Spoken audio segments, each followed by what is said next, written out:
राधे राधे महाराज जी, आपके चरणों में कोटि कोटि प्रणाम। महाराज जी, गुरु अपराध और भगवत अपराध क्या होता है? जैसे गुरुदेव भगवान की आज्ञा का उल्लंघन करना, उनके द्वारा दिए हुए नाम मंत्र को न जपना, गुरु भगवान की निंदा कर देना, गुरु भगवान में दोष दृष्टि कर देना, ये गुरु अपराध आता है। और भगवान के समस्त भक्तों में भगवत भाव ना रखना, भगवान की आज्ञा है, सातो शम मोहिमय जग देखा, मोते अधिक संत कर लेखा। अगर भगवान के भक्तों में संतों की अवहेलना तुम्हारे अंदर है तो भगवत अपराध बन रहा है, भगवान की आज्ञा का उल्लंघन हो रहा है ना। सातो शम मोहिमय जग देखा, मोते अधिक संत कर लेखा। गीता जी भगवान की वाणी है, भागवत भगवान की वाणी है, वेद भगवान की वाणी है, उसके प्रतिकूल आचरण करना ये सब भगवत अपराध के अंतर्गत आएगा। गुरु और भगवान की आज्ञा का उल्लंघन करके मनमानी आचरण करने से गुरु अपराध भगवत अपराध बन जाता है। भगवान और गुरुदेव दो नहीं है, एक ही है। गुरु ही भगवान है, भगवान ही गुरुदेव है। समझ पा रहे? किसका प्रश्न है जी? ज्योति जी कानपुर से। जी राधे राधे। राधे राधे महाराज जी। महाराज जी, प्रभु प्रेम क्या है और प्रेम का क्या स्वरूप होना चाहिए? क्या प्रेम अपनी इच्छाओं के लिए करना चाहिए, भागवतिक आशीर्वाद समझकर? हमें लगता है सबसे पहले को भजन करना चाहिए। बिना भजन के बातें नहीं समझ में आएगी, क्योंकि भगवान और भगवान का प्रेम ये दो नहीं है। भगवान ही प्रेम स्वरूप है, प्रेम ही भगवान है। जो प्रीति है, जो भाव है, वही भगवान है। जैसे आप भाव करोगे वैसे ही भगवान का आपको अनुभव होगा। जाकी रही भावना जैसी प्रभु मूरत देखी। अब प्रेम जो है ये कोई प्रवचन नहीं है, प्रेम हृदय का एक गुह्य विषय है, सूक्ष्मतरम। जो नारद जी ने प्रेम की व्याख्या की तो सूक्ष्मतरम, बड़ा सूक्ष्म है। अनुभव स्वरूपम, केवल अनुभव में आने वाला है। अनिर्वचनीयम प्रेम स्वरूपम, प्रेम का स्वरूप वाणी के द्वारा वर्णन नहीं किया जा सकता। जो किया जाता है वो बाहरी बात है। प्रेम का स्वरूप होता है जिससे हम प्यार करते हैं उससे कोई चाहत ना हो, उसके लिए मैं हूं, मेरे लिए वो नहीं। पहला लक्षण कामना रहितम प्रेम का। अब इसी में पहले में सब कट जाएंगे प्रेमी जितने हैं। जिसे हम प्यार कहते हैं ये स्वार्थ बुद्धि है। प्यार का पहला लक्षण कामना रहितम, हम उसके लिए हैं, वो हमारे लिए नहीं। अब इसमें तौल लो, सब खत्म। और स्थूल शरीर को देखकर प्रेम करते हैं। दूसरा कटिंग सूक्ष्मतरम, वो सूक्ष्मता का विषय है। और हम स्थूल देख के प्रेम करते हैं, गोरा है कि काला है, जवान है कि बूढ़ा है, मनोनुकूल है कि नहीं है। सूक्ष्मतरम, सूक्ष्मता तो हमने देखी नहीं, उसके आंतरिक भगवत भाव को तो देखा नहीं, उसकी आत्मा को देखकर हम प्यार नहीं कर रहे, उसके शरीर को देखकर प्यार कर रहे हैं। और अनुभव स्वरूपम, आपको देखा और आनंद में मगन हो गए, ऐसा तो नहीं है। क्रिया स्वरूपम, आपका प्रेम क्रिया स्वरूपम। और यहां प्यार क्या माना जाता है? बस देख लिया और देख करके आंसुओं से पुलकित होकर के गदगद कंठ हो गए, उसी में लुंठन हो रहा है, भूमि में रोमांच हो रहा है, प्रेम की दशाएं आ रही। अनुभव स्वरूपम, ये अनुभव स्वरूपम और ये क्रिया स्वरूपम। और ये जो भागवतिक प्रेम है ये आत्मानंदमय है। इसमें किसी की जरूरत नहीं दूसरे की, और इसमें दूसरे की जरूरत है।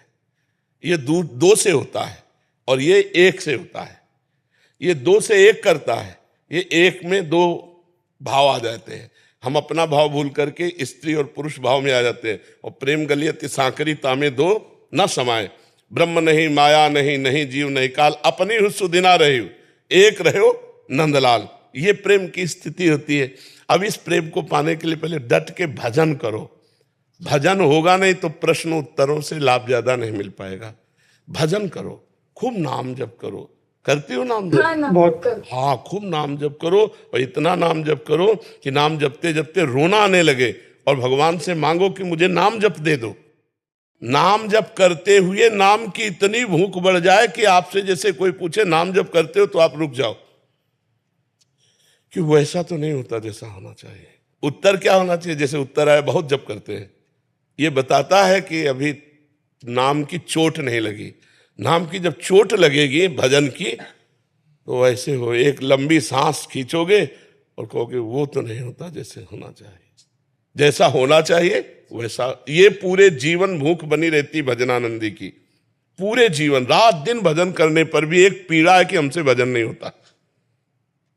आश्चर्य मानोगे, रात दिन भजन होने पर भी एक पीड़ा है कि हमसे वो भजन नहीं होता जो होना चाहिए। और वो इसी में विकल होकर के रोता है, इसी में प्रभु से मांगता है, प्रभु मुझे भजन दे दो। रात दिन भजन में डूबा हुआ, फिर भी भजन, ये है सतमार्ग भजन का। तो खूब नाम जप करो, भजन करो, तब प्रेम को समझ पाओगे, तब भगवान को समझ पाओगे। पहले मैं भजन ज्यादा करता था, लेकिन नाम जब से शुरू किया, अब सिद्ध हो गए तो नाम जब अब इतना निकलता है कि कोई प्रश्न पूछता है ना कुछ मेरे से, तो मेरे मुंह से राधा निकलता है। देखो शांत जैसे हुए, अब क्या चल रहा है? बस इसी को इतना बढ़ा दो कि हम क्रिया करते हुए भी, बातचीत करते हुए भी, चलते हुए भी, बोलते हुए भी इसी में बने रहे, तो आप इसका परिणाम देख लेना। आप इसका परिणाम देख लेना। मतलब बहुत कठिन है संसार में, अगर कुछ कठिन है तो वह है नाम जप। आप देख लो, सब लोग देख लो। एक जहां यहाँ बैठे तो एक बैठे, तो उनका सुनो, अगर बहादुरी तुम में है तो 5 मिनट एक जगह मन को लगा के दिखा दो। 5 मिनट हम कह रहे राधा, इसके सिवा याद नहीं आना चाहिए, फेल हो जाओगे। 5 मिनट नहीं लगा सकते, 5 मिनट नहीं टिक सकते, जहां हमें पूरा जीवन टिकाना है, पूरा जीवन टिकाना है। ऐसे बातें फर्राटेदार मारना अलग है, शांत बैठ करके मन को भगवदाकार बना लेना बहुत कठिन बात है।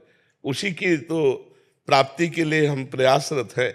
तो केवल ज्ञान नायमात्मा प्रवचने न लभ्या, बहुत अच्छा प्रवचन कर लेता है तो भगवत प्राप्त थोड़ी हो जाएगा। बहुत प्रवचन सुन लेता है तो भगवत प्राप्त थोड़ी हो जाएगा। मेधया बहुत बुद्धिमान है तो थोड़ी प्राप्त हो जाएगा। भगवत भजन करने वाला, आत्मचिंतन करने वाला, निरंतर प्रभु में चित्त डुबोने वाला ही भगवान को प्राप्त करता है।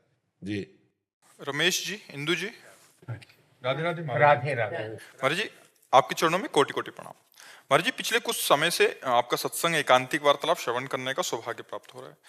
महाराज जी, इन्होंने काफी लंबा लिखा है, कह रहे हैं कि अब प्रौढ़ावस्था में हृदय रुधन होकर भी प्रभु भक्ति मांगता हूं, किंतु वो आवेग भाव जो बचपन में युवावस्था के प्रारंभ में था उतना अथाह प्रेम नहीं है। महाराज जी, अपने थोथे ज्ञान को लताड़ कर त्यागना ही चाहता हूं। प्रभु से प्रेम भक्ति समर्पण की याचना करता हूं प्रभु कृपा से, किंतु ये दुष्ट ज्ञान और सूक्ष्म अहंकार अक्सर हावी हो जाता है। महाराज नाम जप, नाम जप, प्रभु के नाम में चित्त को जोड़ दो, सबसे बड़ी बात है।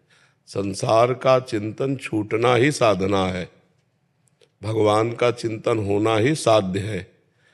अब चाहे जितना ज्ञान हो, भगवान का निरंतर नाम नहीं जब चल रहा, आपका प्रश्न है, निरंतर नाम जब नहीं चल रहा तो ज्ञान किस काम का?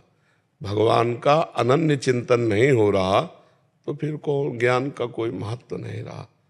भगवान बार बार गीता जी में कई जगह कहा है, मेरा अनन्य चिंतन करो, बार बार कहा है। भगवान ने कहा अनन्यश्चिन्तयन्तो माम ये जनाः परिपासते, अनन्य चेता सततम यो माम स्मृति मन्मना भव मद भक्तो माद्यादि माम नमः मय्येव मनाधत्सो मयि बुद्धि। इन सब का अर्थ यही है, मेरे में मन को लगा दो, मेरे में बुद्धि को लगा दो। कैसे लगाएं? नाम जप के द्वारा। राधा राधा कृष्ण कृष्ण राम राम, जो नाम प्रिय हो बार बार जपो। कुछ जानने की जरूरत नहीं, कुछ पाने की जरूरत नहीं, अखंड चिंतन करने की जरूरत है। मोक्ष, कल्याण, भगवत प्राप्ति सब अभी है, इसी क्षण। आपने राम कहा, शरीर छूट गया, राम को मिल गए। श्याम कहा, श्याम को मिल गए। राधा कहा, प्रभु को मिल गए। अब हम अभी तो चिंतन कर रहे हैं कि ज्ञान कहा और शरीर छूट गया, तो भगवान की प्राप्ति नहीं होगी, क्योंकि स्वरूप बोध तो हुआ नहीं। स्वरूप बोध होता तो चिंतन की जरूरत ही नहीं, अचिंतनीय अवस्था प्राप्त हो गई। तो अभी हमें वर्तमान में चाहिए नाम जप। भगवान के नाम जप से बढ़कर कोई ज्ञान नहीं, भगवान के नाम जप से बढ़कर कोई व्रत नहीं, भगवान के नाम जप से बढ़कर कोई दान नहीं, भगवान के नाम जप से बढ़कर के कोई विद्या नहीं। इसलिए नाम जप करो, अभी विश्राम मिल जाएगा। पायो परम विश्राम राम समान प्रभु नाय, हृदय चैन में आ जाएगा। अब चिंता नहीं, क्योंकि अभी और चिंता मृत्यु की आएगी। श्रवण समीप भये श्रुत के सा मनो जरठपन असुपदेशा। अब इसके बाद मृत्यु दशा है। अब उस समय पीड़ा में अगर अभ्यास नहीं किया तो ज्ञान थोड़ी टिकेगा। उस समय नाम टिकेगा। भगवान ने कहा कि मृत्यु या मूर्छा की अवस्था में जब मेरा भक्त होता है, जिस समय वो मेरा स्मरण करने में असमर्थ होता है, उस समय मैं स्वयं उसका स्मरण बन करके उसके हृदय में स्फुरित हो जाता हूं। हमको ये बात चाहिए कि अगर यही था महाराज की बहुत ज्यादा आनंद आता था में हम नहीं है, खोया, वो खोया क्यों? भोगानंद, भोगानंद विषयानंद, यही भगवदानंद के ऊपर बाधक डालता है। तो फिर ज्ञान क्यों नहीं मर जाता? ज्ञान क्यों नहीं चला जाता? ज्ञान कहते हैं जाए, वो क्यों नहीं जाता? अभी ज्ञान है ही नहीं आपको। अगर ज्ञान हो जाए तो जे ही जाने जग जाए हेराई, जागे जथा स्वपन भ्रम जाई, सोई जाने जेहि देहु जनाई, जानत तुम्हें हुए जाई। कोई प्रश्न ही नहीं। जब जान गए तो कोई प्रश्न नहीं, ये संसार फिर नहीं रहता, फिर ब्रह्म अनुभूति होती है। सर्वम खलमिदम ब्रह्म, सीय राम में सब। क्या सिर्फ कृपा दृष्टि से नहीं हो सकता आपकी सब ज्ञान? सब कृपा दृष्टि नाम में छुपी हुई है। नाम जब अगर ना करो, अगर संतों की कृपा से केवल बात बन जाए, तो हम किसी को साधन पक्ष में लगने की बात ही ना कहें, केवल ऐसे कह दे जाओ तुम्हारा कल्याण हो जाएगा। लेकिन तुम अगर नाम जप नहीं करोगे, अच्छे आचरण नहीं करोगे, भगवत शरणागत नहीं होगे, तो कहने से कल्याण हो जाएगा क्या? आज तक किसी भी ऋषि परंपरा में हमें बता दो कि साधन न बताया गया हो और साध्य की प्राप्ति हो गई हो। ऐसा नहीं होता। आपको साधन करना पड़ेगा, नहीं तो भगवान सामने खड़े। क्यों कहते हैं अर्जुन से मेरा चिंतन करो तब मेरी प्राप्ति होगी? सामने खड़े हैं भाई। हम तुम तो मान लो, तुम हमें संत मानो, हम आपको गृहस्थ भक्त माने, लेकिन वहां तो भगवान स्वयं खड़े हैं और फिर कह रहे मन मना भव मद भक्तो माद्याजी माम नमस्कुरु। मेरे मन वाला बन, मेरे में मन को लगा, मेरे को नमस्कार कर, मेरा चिंतन कर। क्यों कह रहे हैं भाई? ये तो करना पड़ेगा। अगर आप भगवत चिंतन नहीं करेंगे तो आपके खाए पेट भरेगा, आपके भजन करने से भगवत प्राप्ति होगी। संत महात्माओं का संग, भजन करने की पद्धति, भजन का उत्साह, भजन का बल, ये प्रदान करते हैं और भगवत प्राप्ति भजन से होती है। समझ पा रहे हैं आप?